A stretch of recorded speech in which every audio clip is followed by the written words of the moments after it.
what are the political ramifications of raising the gas tax?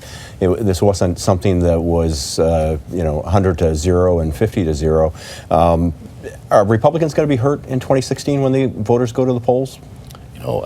My hope is that in 18 months we're going to be able to say it costs less to drive a vehicle in the state of Iowa than it does today, because we won't be damaging our vehicles, and we won't have to be driving around embargoed bridges and all those other things. But the evaluation is that this was only catch-up money.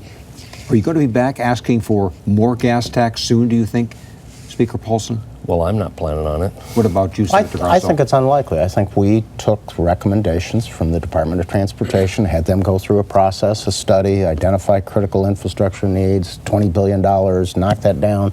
What's the most critical pieces? $4 billion. $4 billion, 20 years at $200 million a year pays for that. So it's off the table. Yeah.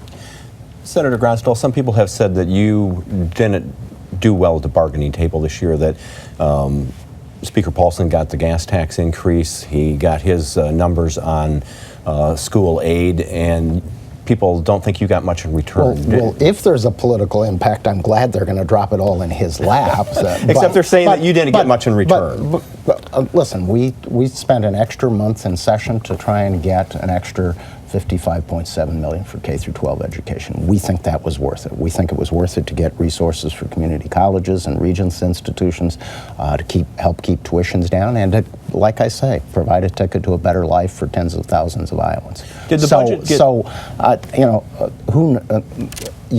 we're both stuck with each other. He's stuck with me. I'm stuck with him. Did the budget get significantly better in that last month? I think it did.